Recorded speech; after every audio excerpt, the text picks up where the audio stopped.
Economy में recovery का जोरदार संकेत। 9 महीने के शिखर पर पहुंची कोर सेक्टर की ग्रोथ। जून में ग्रोथ 1.25% से बढ़कर 7.25% के बाद।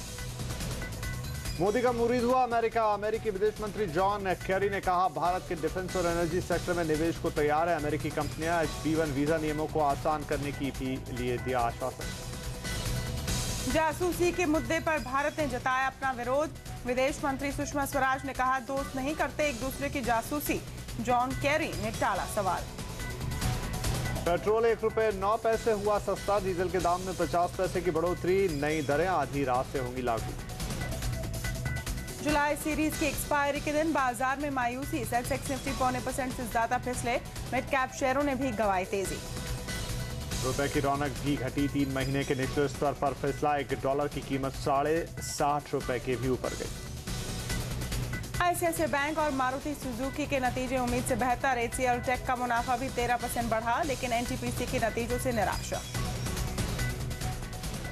और सरकार ने फाइनेंशियल इंक्लूजन में अपना लक्ष्य घटाया। अब घर में 2 की जगह 1 अकाउंट खोलने का लक्ष्य। वित्त मंत्री ने बैंक से कहा, RBI सब्सिडी योजना से गांव में खोले जाएं ATM।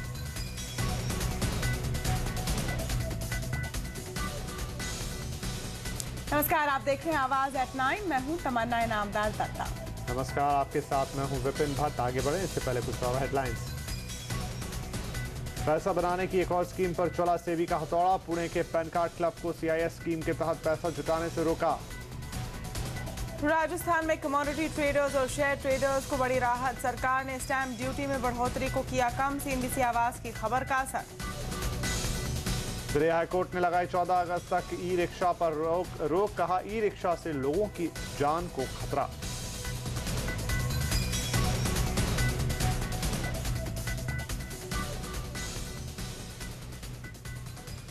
और इकोनॉमी के लिए कुछ अच्छे संकेत मिल रहे हैं। कोर सेक्टर की ग्रोथ 9 महीने की ऊंचाई पर पहुंच गई है।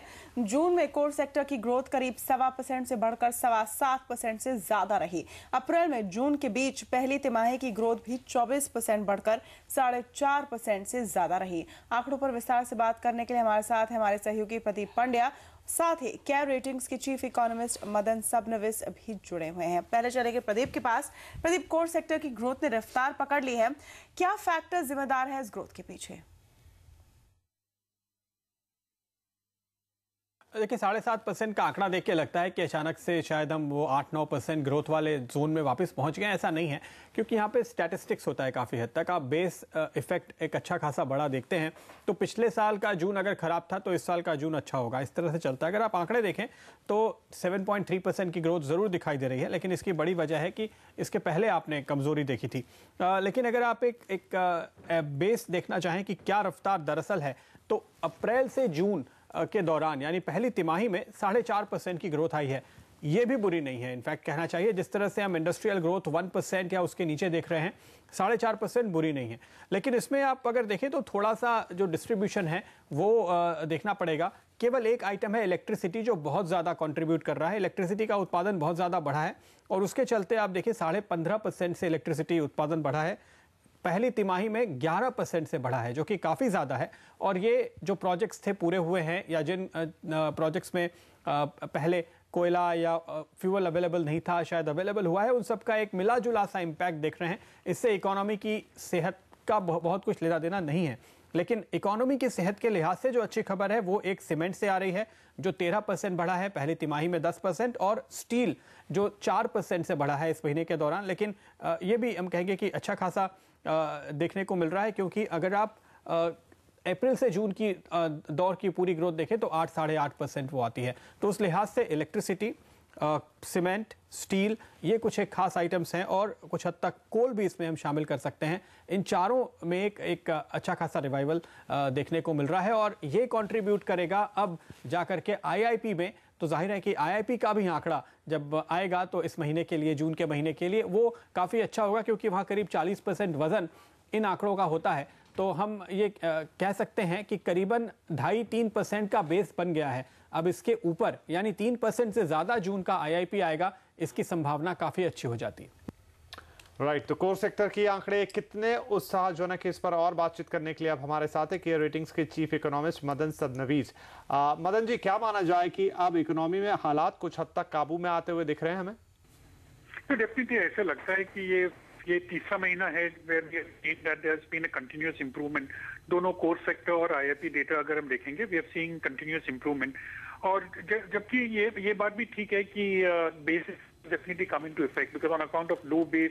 जैसे कि हमने देखा कि माइनिंग का जो भी हम देख रहे हैं is because of negative growth rate last year. In case of electricity भी वो it was very low last year. So effect is one part, लेकिन अगर हम एक्चुअल प्रोडक्शन भी देखते हैं there definitely been an improvement. So ऐसा लगता है कि इंफ्रास्ट्रक्चर में जो भी में थोड़ा बहुत तो प्रोग्रेस हो रहा है। I think it's more in terms of construction, क्योंकि हम देखेंगे कि सीमेंट और स्टील दोनों सेक्टर्स है which are directly linked to the construction sector. Actually means that as far as infrastructure is going, there is some positive news on that.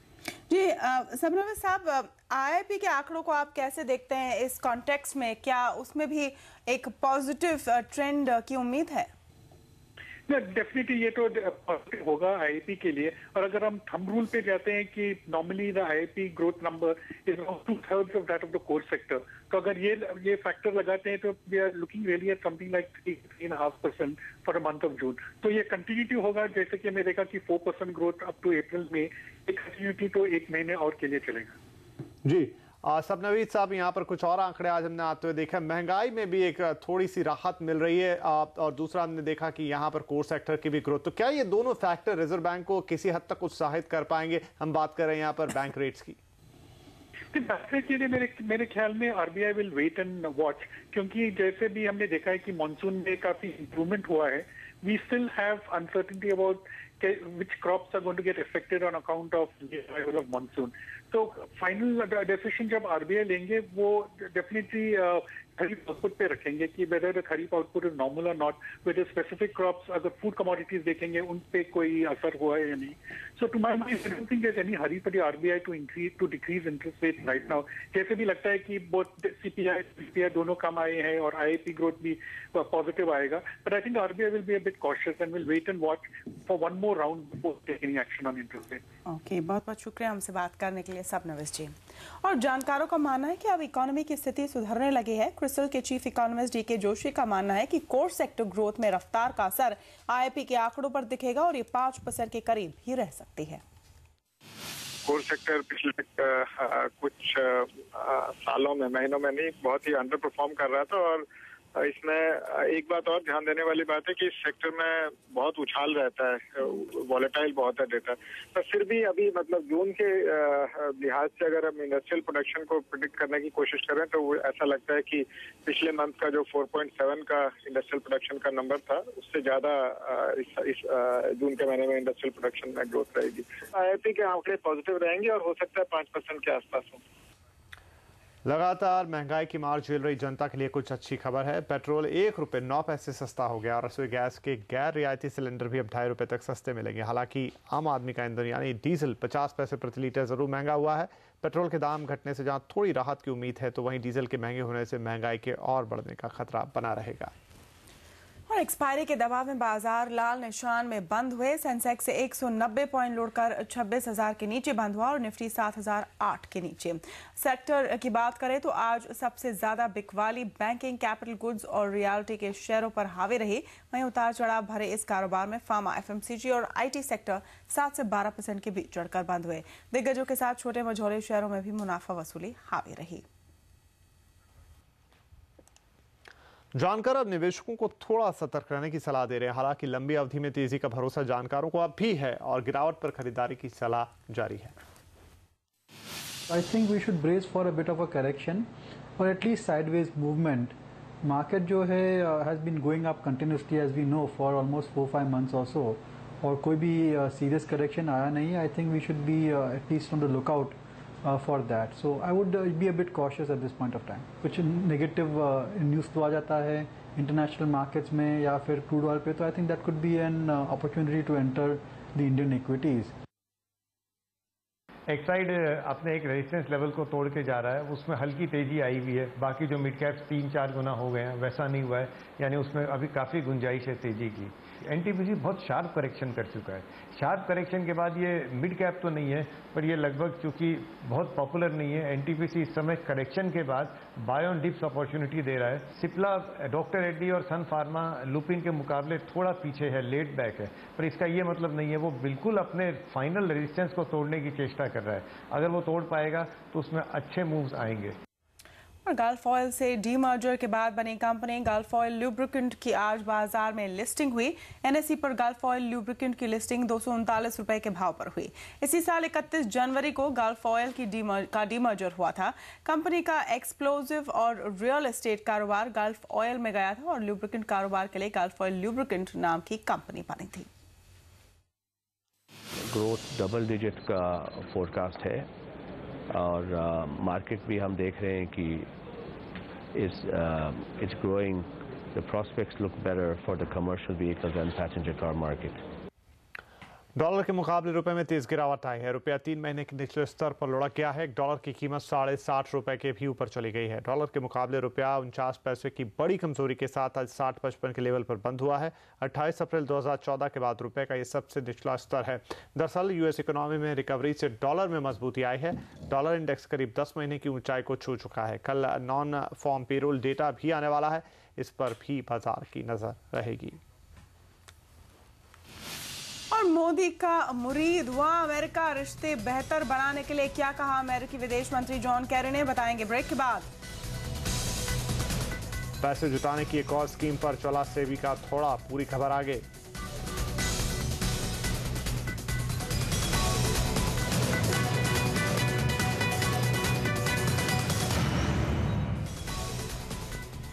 WTO में बाली agreement को लेकर गतिरोध जारी है और भारत अमेरिका के बीच द्विपक्षीय चर्चा में आज यही मुद्दा छाया रहा। अपनी 3 दिन की भारत यात्रा में अमेरिकी विदेश मंत्री जॉन कैरी ने आज रक्षा और वित्त मंत्री अरुण जेटली और विदेश मंत्री सुषमा स्वराज से मुलाकात की।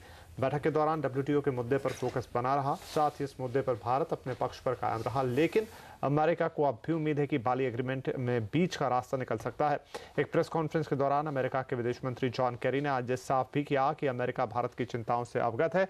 उन्होंने H-1B वीजा नियमों में ढील देने का भी आश्वासन दिया। ये IT कंपनियों के लिए अच्छी खबर है। कैरी ने यह भी कहा कि अमेरिका की कंपनियां भारत के एनर्जी, डिफेंस और इंश्योरेंस सेक्टर में निवेश करना चाहती हैं।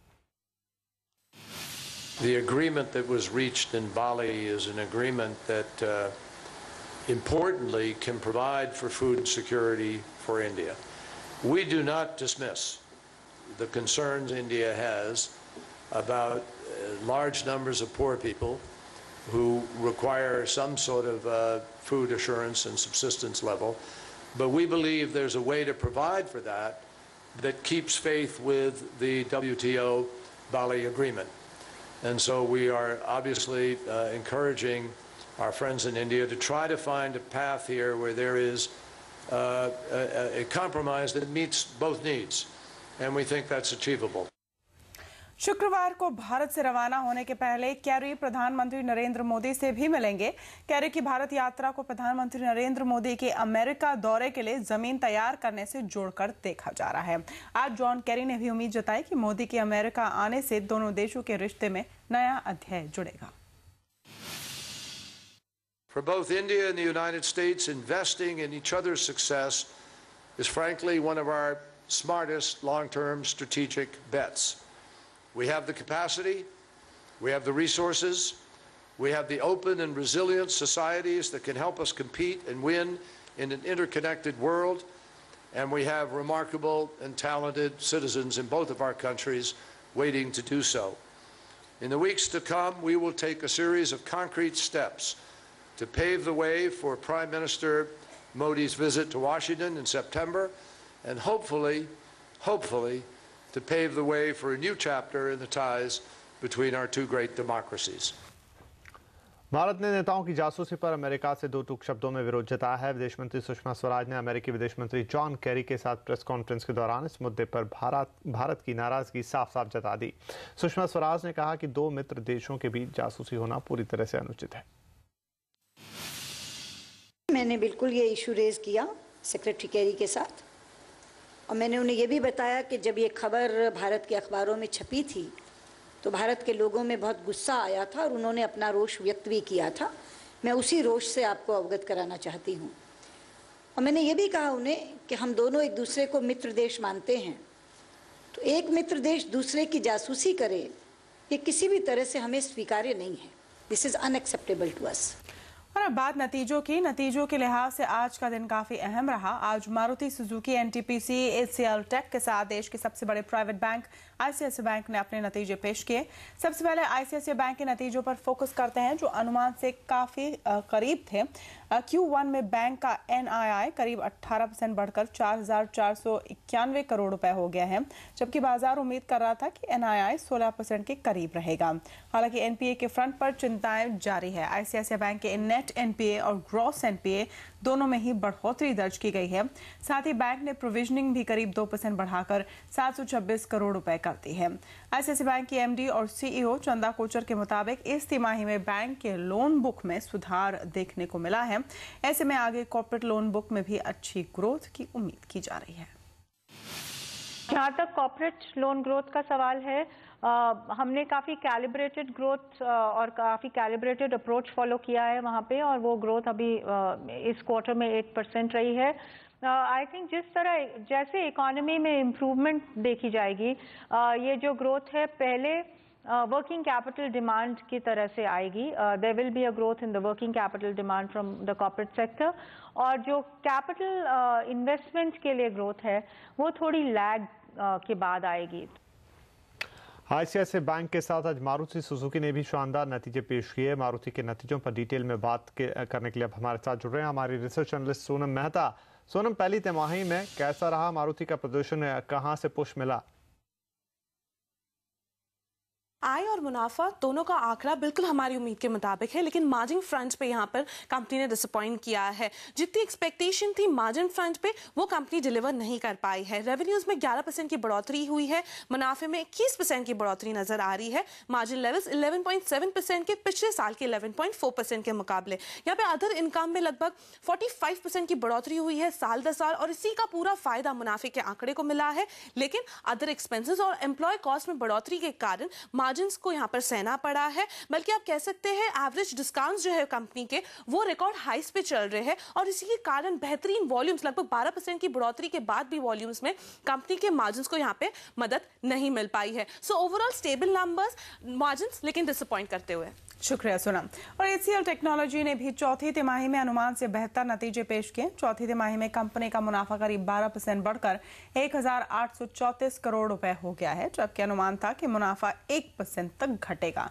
आय में भी करीब 1% की हल्की बढ़त दर्ज की गई है। हालांकि डॉलर आय के फ्रंट पर जरूर निराशा हाथ लगी है, क्योंकि ये 3.4% के पास रही, जबकि कंपनी 4% डॉलर इनकम की उम्मीद कर रही थी। आज एचसीएल टेक के शेयर में गिरावट भी दिखी। एबिट में भी 1% की गिरावट दर्ज की गई है। अच्छे नतीजों के बीच आज एनटीपीसी ने खराब नतीजे पेश किए। कंपनी का पहली तिमाही में मुनाफा 13% घटकर 2201 करोड़ रुपए के पास आ गया है। एनटीपीसी की बिक्री में जरूर कुछ बढ़त देखने को मिली है, करीब 16% बढ़कर 18,000 करोड़ के पार गई है।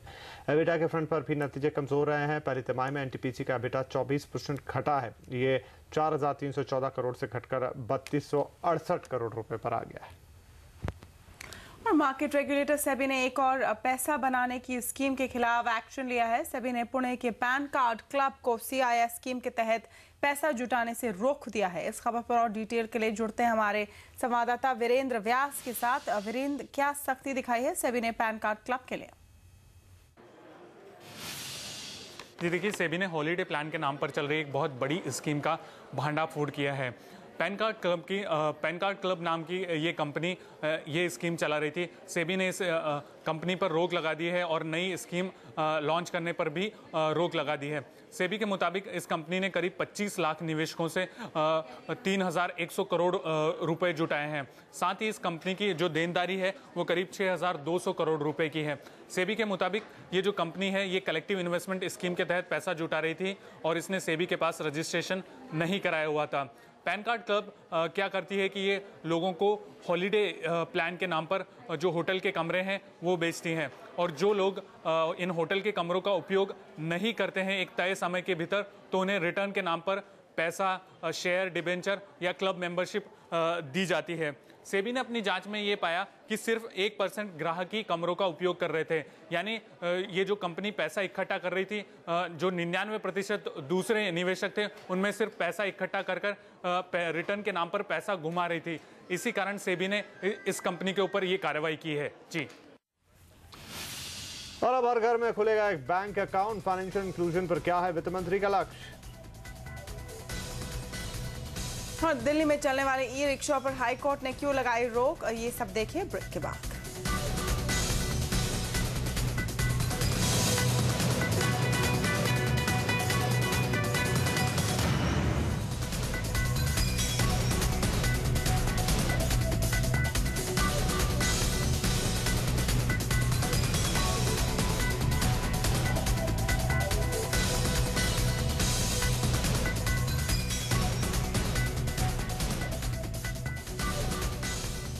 नई सरकार के आते ही कॉर्पोरेट्स के भले ही अच्छे दिनों की उम्मीद दिख रही है, लेकिन साइरस मिस्त्री के मुताबिक फिलहाल इंडस्ट्री के लिए मुश्किल दौर जारी है। देश की दिग्गज कंपनी टाटा ग्रुप के चेयरमैन मानते हैं कि फिलहाल भारतीय कारोबार का प्रदर्शन अच्छा नहीं है और अगला वित्त वर्ष भी चुनौतीपूर्ण रहेगा। टाटा मोटर्स की 69वीं एनुअल जनरल मीटिंग में साइरस मिस्त्री ने ये बात रखी। उन्होंने बताया कि हालात चाहे जैसे भी हो, कंपनी ने पिछले साल से करीब 30% ज्यादा यानी 3500 से 4000 करोड़ की पूंजी लगाई है और अगले 3 साल तक भी कैपेक्स पर इतना ही खर्च जारी रहेगा। फिलहाल टाटा मोटर्स की आने वाले समय में कई मॉडल्स लॉन्च करने की तैयारी है, जिसमें से टाटा की जेस्ट का लॉन्च अगस्त में होगा। हर घर में बैंकिंग सुविधा पहुंचाने के लिए योजना के तहत ओवरड्राफ्ट की सुविधा आसानी से नहीं मिलने वाली है। इतना ही नहीं, सरकार शुरू में हर परिवार में 2 के बजाय 1 खाता ही खोलेगी। हालांकि बैंकों को नुकसान से बचाने के लिए उन्हें वित्तीय मदद भी सरकार देगी। आज सरकारी बैंकों के प्रमुखों के साथ हुई बैठक में अरुण जेटली ने इस योजना से जुड़े ऐसे ही कई निर्देश जारी किए। सभी सरकारी बैंकों और इंश्योरेंस कंपनियों के प्रमुखों के साथ वित्त मंत्री की ये बैठक आम नहीं है, बल्कि बैठक इसलिए बुलाई गई है ताकि 15 अगस्त को प्रधानमंत्री नरेंद्र मोदी जिस महत्वाकांक्षी योजना को शुरू करने वाले हैं, उसकी तैयारियों में कोई कमी न रह जाए। The object is to try and reach every household to the extent possible and have at least 2 account holders in every house. Currently, financial inclusion and the reach of the banking system extends to about 58 to 59%. बैठक में bankers ने अपनी जमीनी सच्चाई से रूबरू कराया तो सरकार ने इसमें फौरन कई फेरबदल भी कर दिए। सरकार ने पहले जहां ये तय किया था कि हर परिवार में 2 बैंक खाते खोले जाएंगे, वहीं अब यह तय किया गया है कि पहले चरण में हर घर में 2 नहीं बल्कि सिर्फ 1 बैंक खाता खोला जाएगा। पहले जहां ये तय था कि हर खाता धारक को 5000 रुपए की ओवरड्राफ्ट सुविधा मिलेगी, यानी खाते में पैसा न रहने पर भी 5000 रुपए एटीएम से निकाले जा सकेंगे। अब ये तय किया गया है कि खाता खोलने के साथ ही ये सुविधा नहीं दी जाएगी, बल्कि खाता खुलने के बाद ग्राहक की क्रेडिट हिस्ट्री को देखा जाएगा और फिर ये सुविधा मुहैया कराई जाएगी।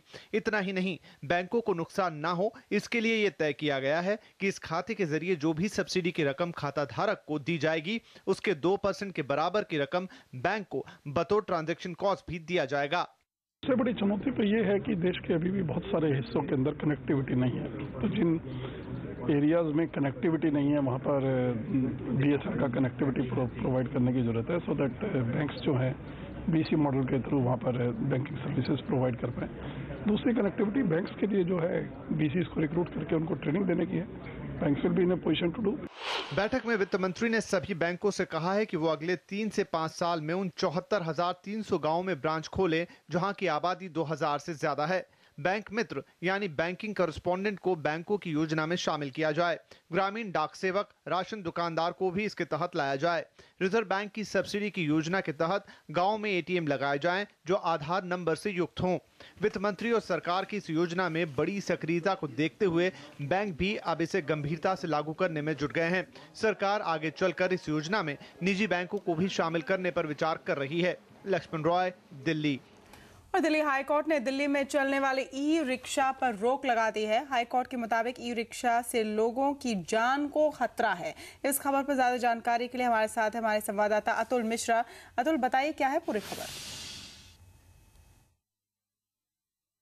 कि अदालत ने ये रोक एक याचिका की सुनवाई के दौरान लगाया है और इस आदेश के तहत 14 अगस्त तक दिल्ली में ई रिक्शा पर बैन रहेगा। और ये जो रोक लगाई गई है ये उस हादसे के बाद लगाई गई है कि कल अगर हम बात करें तो पूर्वी दिल्ली के एक इलाके में एक ई रिक्शा के एक्सीडेंट में एक बच्चे की मौत हो गई थी, जिसके बाद इसको कोर्ट ने काफ़ी गंभीरता से लिया। इससे पहले दिल्ली पुलिस ने भी बताया था कोर्ट को कि लगातार ई रिक्शा से होने वाले हादसे बढ़ रहे हैं और ये जो है ये क्योंकि इसमें रजिस्ट्रेशन नहीं होता है और किसी तरह से ड्राइवर को लाइसेंस नहीं लेना होता है, इसलिए ये पूरी तरह से रेगुलेटेड नहीं है। हालांकि इससे पहले देखा जाए तो इस पे जो है केंद्र सरकार ने भी रोक लगाई थी अप्रैल में, लेकिन उसके बाद नई सरकार बनने के बाद सड़क परिवहन मंत्रालय ने इसको नॉन मोटराइज्ड व्हीकल कैटेगरी में डाल दिया और 650 वाट मोटर क्षमता वाले ई रिक्शा को दिल्ली में अलाउ कर दिया गया है।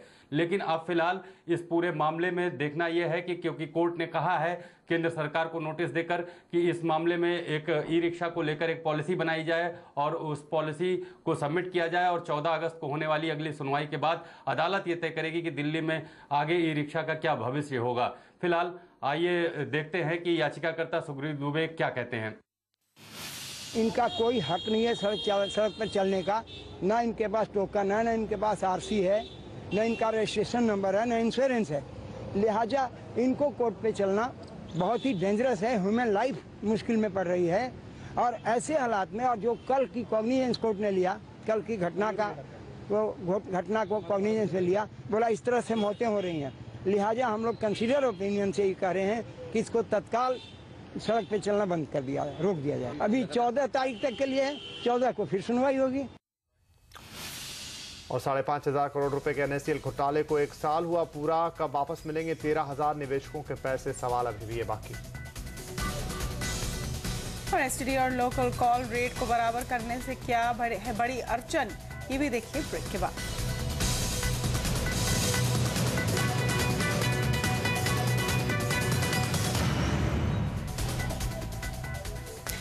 एसटीडी और लोकल रेट को बराबरी पर लाने का प्रधानमंत्री नरेंद्र मोदी का एजेंडा लागू होना मुश्किल दिखाई दे रहा है। प्रधानमंत्री ने हाल ही में जारी अपने पीपल फ्रेंडली 17 पॉइंट एजेंडा में एसटीडी रेट्स को लोकल के बराबर करने का आदेश टेलीकॉम विभाग को दिया था, लेकिन ट्राई और डीओटी इसे एक दूसरे पर टाल रहे हैं। मोदी सरकार का एसटीडी रेट्स खत्म करने का एजेंडा टेलीकॉम रेगुलेटर ट्राई को मुश्किल लग रहा है। ट्राई प्रमुख राहुल खुल्लर यूपीए सरकार में रोमिंग हटाने की कोशिश कर चुके हैं, इसीलिए वो इस काम में आने वाली दिक्कतों से वाकिफ हैं। ट्राई के मुताबिक एक सर्कल के दूसरे सर्कल में जाने पर तीसरे ऑपरेटर को दी जाने वाली कैरेज फीस को हटाना मुश्किल है। टेलीकॉम कंपनियों का दावा है कि कैरेज फीस हटने से उन्हें 10,000 करोड़ का नुकसान होगा। ट्राई का कहना है कि इसके लिए लाइसेंस नियमों में बदलाव की जरूरत होगी, इसीलिए डीओटी ही इस पर फैसला कर सकता है। लेकिन डीओटी के मुताबिक टैरिफ का फैसला ट्राई के दायरे में आता है, इसीलिए वो जल्द अथॉरिटी से इस पर सुझाव मांगने की तैयारी कर रहा है। टेलीकॉम इंडस्ट्री और सरकार दोनों का मानना है कि एसटीडी खत्म करने के लिए पूरे देश को एक लाइसेंस एरिया बनाना होगा, जैसा कि अमेरिका और दूसरे बड़े देशों में भी होता है। अमेरिका और कई दूसरे देशों में ग्राहक को एसटीडी और रोमिंग चार्ज नहीं देना होता है, लेकिन भारत में 22 टेलीकॉम लाइसेंस सर्किल के चलते एक सर्किल से दूसरे में कॉल करने पर एसटीडी या रोमिंग चार्ज लगता है। जहां तक लाइसेंस नियम बदलने का सवाल है, डीओटी सूत्रों के मुताबिक ये काफी मुश्किल है, क्योंकि विभाग ने हाल ही में नया लाइसेंसिंग रिजीम लागू किया है। इसके अलावा अगर मोबाइल ऑपरेटर्स को सिंगल लाइसेंस दिया जाता है तो उन्हें स्पेक्ट्रम भी पूरे देश के लिए देना होगा। जानकारों का कहना है कि इससे स्पेक्ट्रम की कीमतें कम होंगी और टेलीकॉम कंपनियों को लॉन्ग टर्म में फायदा होगा, लेकिन इससे सरकारी खजाने को नुकसान भी होगा। अंजुल तोमर, दिल्ली। सीएनबीसी आवाज की खबर का एक बड़ा असर देखने को मिला। राजस्थान सरकार ने कमोडिटी और शेयर ट्रेडिंग पर स्टाम्प ड्यूटी में बढ़ोतरी की समीक्षा की है। सरकार ने बजट में बढ़ाई गई ड्यूटी में भारी कटौती कर दी है। अब राज्य में नॉन एग्री कमोडिटी वायदा में प्रति 1 करोड़ रुपए के सौदे पर सिर्फ 100 रुपए स्टाम्प ड्यूटी देनी होगी, जबकि एग्री कमोडिटी पर स्टाम्प ड्यूटी सिर्फ 50 रुपए लगेगी। सीएनबीसी आवाज की खबर के बाद राज्य सरकार ने शेयर बाजार में एफएनओ के स्टाम्प ड्यूटी को भी प्रति करोड़ 1,000 रुपए से घटाकर 100 से 200 रुपए कर दिया है। दरअसल बजट में राज्य सरकार ने शेयर और ट्रेडिंग पर स्टाम्प ड्यूटी में भारी बढ़ोतरी कर दी थी। बेशक बजट प्रस्ताव से राज्य में कमोडिटी और शेयर ट्रेडिंग काफी महंगी हो गई थी। राजस्थान के ब्रोकर्स ने राज्य सरकार के इस कदम का स्वागत किया है। ओवरऑल मैं कहूंगा कि राजस्थान सरकार ने जो स्टैम्प ड्यूटीज लगाई है बहुत लॉजिकल और इनका जो पहल की है पूरे भारत में कोई भी स्टेट में इस तरीके से logically segment specific stamp duties नहीं लगाई गई है। जनरली एक लीडिंग स्टेट को महाराष्ट्र को फॉलो करते हुए स्टैम्प ड्यूटीज लगती थी, बट इस पर सरकार ने पहल की है, तो स्टैम्प ड्यूटी डिपार्टमेंट जो है राजस्थान का इसके लिए बहुत बड़ा तारीफ का हकदार है। और 5,000 करोड़ रुपए के NSCL घोटाले को आज 1 साल बीत गया है, लेकिन अभी तक 13,000 निवेशक हिसाब मांग रहे हैं और एक ही सवाल का जवाब चाहते हैं कि आखिर कब उनको उनकी जिंदगी भर की पूंजी वापस मिलेगी। क्या हुआ अब तक NSCL मामले में और क्या मिल पाएंगे निवेशकों को उनके पैसे, बता रही है Shrimi Chaudhary. I lost my father this year because he could not take the stress. अगर पैसा नहीं मिला तो हम तो रास्ते पे आ जाएंगे और आ गए हैं। मेरी ये 55 साल की कमाई थी जो सारी की सारी मुझे अभी डूबती दिख रही है।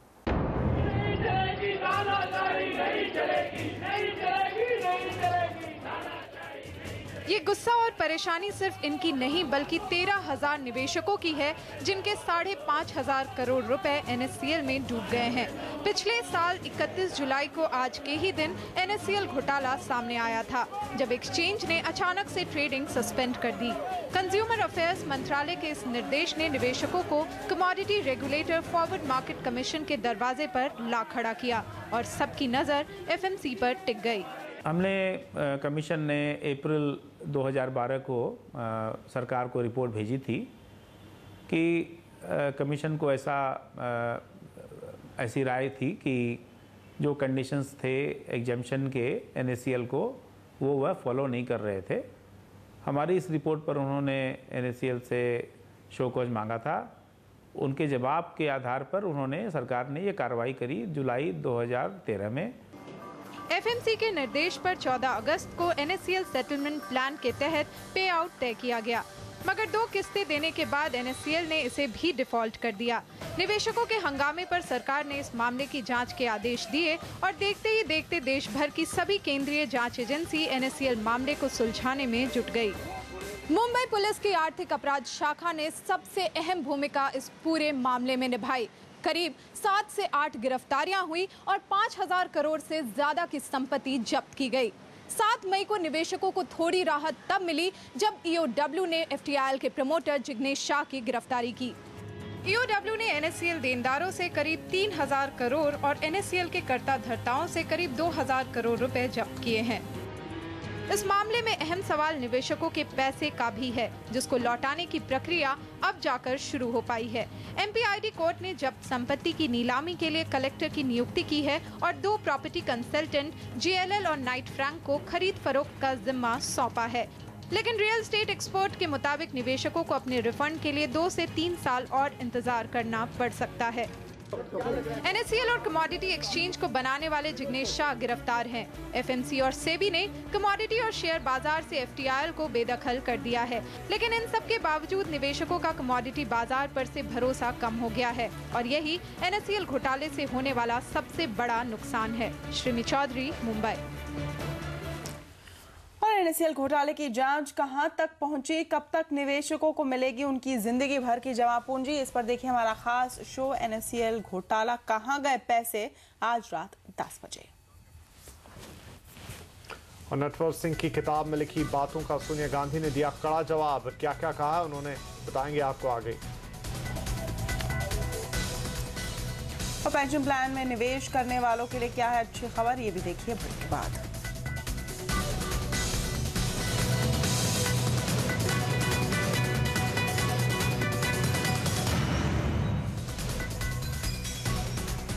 अगर आप पेंशन प्लान में निवेश करना चाहते हैं तो आपके लिए अच्छी खबर है। NPS फंड मैनेज करने वाली कंपनियां कल से 1 पैसे की फीस में पेंशन फंड मैनेज करेंगी। नेशनल पेंशन सिस्टम में क्या आपको निवेश करना चाहिए, बता रहे हैं वीरेंद्र व्यास। नेशनल पेंशन सिस्टम पूरे विश्व में पेंशन का सबसे सस्ता प्रोडक्ट है। NPS फंड मैनेजर अब 100 रुपए का फंड मैनेज करने के लिए 25 पैसे के बदले 1 पैसे की फीस लेंगे। NPS फंड मैनेज करने के लिए रिलायंस कैपिटल ने सबसे कम 1 पैसे की बोली लगाई थी, जिसे सभी कंपनियों को मानना था। UTI, LIC, SBI, ICICI, Kotak, Birla और HDFC पेंशन फंड 1 पैसे में फंड मैनेज करने को तैयार हो गए हैं। ये नई फीस कल से ही लागू हो जाएगी। कस्टमर के लिए काफ़ी बेनिफिशियल होने वाला है और लॉन्ग टर्म में अगर आप देखिए तो चार्जेस का इम्पैक्ट पूरे के पूरे कॉर्पस पे बहुत आता है। अगर आप 1% के हिसाब से चार्ज कर रहे हैं हर साल और 20 साल तक आप इन्वेस्टमेंट कर रहे हैं तो करीबन 20% आपका चार्ज में निकल जाता है। वो अगर 1.01 हो जाए तो इमेजिन करिए कितना कम चार्ज लगेगा कस्टमर को फॉर एनपीएस में। सो उसका बेनिफिट कस्टमर्स को बहुत आने वाला है। नेशनल पेंशन सिस्टम में सरकारी और प्राइवेट कर्मचारी हिस्सा ले सकते हैं। साल भर में आपको कम से कम 6,000 रुपए निवेश करना होगा। इंश्योरेंस पेंशन यूलिप में फंड मैनेजमेंट फीस 1.35% है। वहीं म्यूचुअल फंड में भी फंड मैनेजमेंट फीस करीब 1.25% है। जानकारों के मुताबिक पेंशन के लिए एनपीएस एक अच्छा विकल्प है। जो प्राइवेट इंडिविजुअल्स हैं और वो चाहते हैं कि एक स्ट्रक्चर्ड पेंशन प्रोडक्ट लेना, तब एनपीएस सबसे सुपीरियर प्रोडक्ट है। अगर हम कॉस्ट की बात करें, अगर हम फीचर्स की बात करें तो डेफिनेटली एक प्रोडक्ट है जिसमें एक रिटेल निवेशक अपने पेंशन की प्लानिंग कर सकता है। इसके बावजूद एनपीएस अभी तक प्राइवेट कर्मचारियों में लोकप्रिय नहीं हो पाया है। इसलिए 5 प्राइवेट कंपनियां सिर्फ 400 करोड़ रुपए का निवेश ही मैनेज करती हैं। दरअसल एनपीएस के कुछ नियम इसे पॉपुलर होने से रोक रहे हैं, जैसे रिटायरमेंट के समय मिलने वाले 60% कॉर्पस पर आपको टैक्स देना होगा।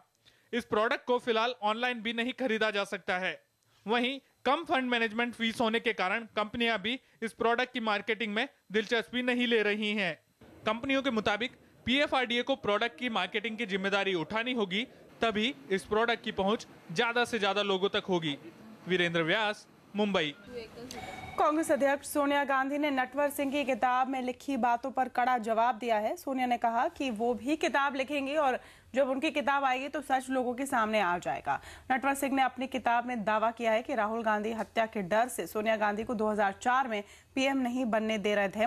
नटवर के जवाब में सोनिया ने कहा कि मैंने अपनी सास को गोलियों के जख्म से दम तोड़ते देखा है, अपने पति की हत्या देखी है, मैं किसी चीज से नहीं डरती। नटवर सिंह ने अपनी किताब one life is not enough an autobiography में दावा किया कि राहुल गांधी ने अपनी मां को पीएम बनने से रोक दिया था। नटवर सिंह का दावा है कि राहुल गांधी के मना करने की वजह से ही सोनिया गांधी ने प्रधानमंत्री का पद 2004 में ठुकरा दिया था। नटवर सिंह के दावे को बेबुनियाद बताते हुए कांग्रेस नेताओं ने इसे किताब के प्रमोशन का तरीका बताया है। अंबिका सोनी ने नटवर सिंह पर किताब बेचने के लिए टीवी पर गिरे हुए बयान देने का आरोप लगाया है। लोग खुद ब खुद इस बात को अच्छी तरह से समझ रहे हैं कि वो व्यक्ति जो अपने आप को इंदिरा जी के वक्त से कहते हैं कि वो नेहरू परिवार, गांधी परिवार के विश्वास के पात्र थे, आज वो अगर टेलीविज़न चैनल्स में जाकर किताब को बिकवाने के लिए, उसकी टीआरपी बढ़ाने के लिए इस तरह के गिरे हुए बयान देने पर उतर आए हैं, तो लोग खुद इसको अपने अंदाज से समझेंगे कि राजनीति में ऐसे लोग भी होते हैं। और ट्रायल के तौर पर ट्रेनों में ब्रांडेड खाना मिलना शुरू, कौन सी कंपनियां दे रही हैं सर्विस, बताएंगे आगे। और तीसरे टेस्ट में टीम इंडिया की शर्मनाक हार, किसने किया भारतीय पारी को तहस नहस, ये भी देखिए ब्रेक के बाद।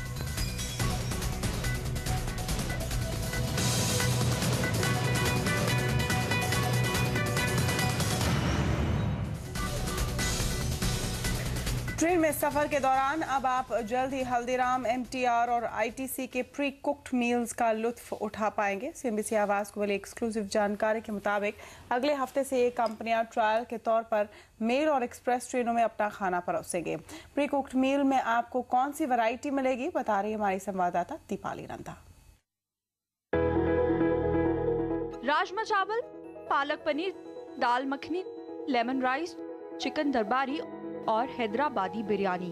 हम किसी दावत का मेन्यू आपको नहीं बता रहे हैं, बल्कि खाने की लजीज चीजें अब आपको ट्रेन में मिलने वाली हैं। रेल बजट में ट्रेन में ब्रांडेड खाना देने के वादे पर रेल मंत्रालय तेजी से काम कर रहा है और अब यात्रियों को सफर के दौरान कई तरह की वैरायटी के डिशेस देने की भी तैयारी करीब करीब पूरी हो गई है। हमें मिली एक्सक्लूसिव जानकारी के मुताबिक ट्रायल रन के लिए हल्दीराम, एमटीआर और आईटीसी को चुना गया है। पायलट प्रोजेक्ट के तहत हल्दीराम पश्चिम एक्सप्रेस के बांद्रा अमृतसर रूट पर अपने खास मेन्यू यात्रियों को परोसेगा। इसमें राजमा चावल, पालक पनीर और दाल मखनी जैसी डिशेस रहेंगी। वहीं ज्यादातर South Indian precooked meal बनाने वाली कंपनी MTR कर्नाटक एक्सप्रेस में अपना खाना परोसेगी। MTR के मेन्यू में यात्री लेमन राइस, सांबर राइस और उपमा जैसी डिशेस का मजा ले पाएंगे। इसके अलावा संपर्क क्रांति ट्रेन में ट्रायल रन के लिए ITC को जिम्मा दिया जा रहा है। ITC के आशीर्वाद ब्रांड के तहत शाकाहारी डिशेस और किचन ऑफ इंडिया ब्रांड के तहत नॉन-वेज डिशेस जैसे चिकन दरबारी, मुर्ग मेथी और हैदराबादी बिरयानी जैसे विकल्प संपर्क क्रांति के यात्रियों को मिलेंगे। इन ट्रेनों में सफर करने वाले यात्रियों को विकल्प दिया जाएगा कि वो या तो रेलवे का खाना खा सकते हैं या फिर इन कंपनियों के खाने का ऑर्डर भी दे सकते हैं। हल्दीराम्स, MTR और ITC जैसी कंपनियों के अलावा मकेन्स, कोहिनूर और गोदरेज टाइसन फूड जैसी कंपनियों ने भी रेलवे के इस नई पहल में अपनी दिलचस्पी दिखाई है। हमें मिली जानकारी के मुताबिक इन तमाम कंपनियों में से तवज्जो उन्हीं कंपनियों को दी जाएगी जो क्वालिटी से कॉम्प्रोमाइज़ किए बिना रेलवे को अफोर्डेबल रेट पर खाना मुहैया कराएंगी। फिलहाल रेलवे रोजाना 5 लाख मुसाफिरों को खाना परोसती है। इन कंपनियों से बातचीत के दौरान रेलवे ने पाया कि इनकी कैपेसिटी महज 12,000 प्लेट रोजाना है। इसलिए रेलवे की ओर से इन कंपनियों को अपनी कैपेसिटी बढ़ाने के लिए कहा गया है। रेलवे की कोशिश है कि मौजूदा केटरिंग का रेट बढ़ाए बिना खाने में ज्यादा वैरायटी दी जा सके। फिलहाल मेल एक्सप्रेस में वेज थाली का रेट 50 रुपए और नॉन वेज थाली की कीमत 55 रुपए है। पायलट प्रोजेक्ट के लिए कंपनियां रेलवे के मौजूदा कॉन्ट्रैक्टर्स के लाइसेंस पर ही खाना परोसेंगी। 10 से 15 दिन तक चलने वाले इस ट्रायल रन के दौरान कंपनियों के ओर से परोसे जाने वाली डिशेस के साइज, क्वालिटी और स्वाद पर खास ध्यान दिया जाएगा। दीपाली नंदा, दिल्ली।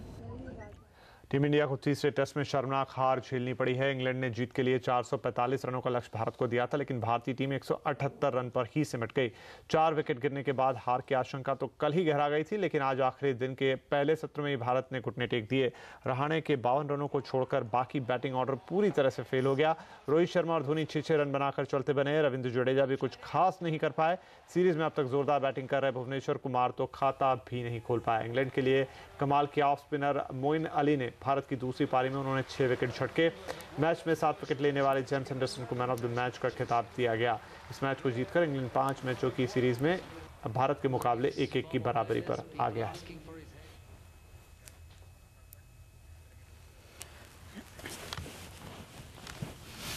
और आवाज़ 9 में आज के लिए फिलहाल इतना ही, लेकिन आगे देखना ना भूलें हमारा आज का खास कार्यक्रम। NSCL घोटाले को 1 साल हो गए, लेकिन कहाँ है पैसे। राइट, तो ये देखिए और हमें दीजिए इजाजत। नमस्कार।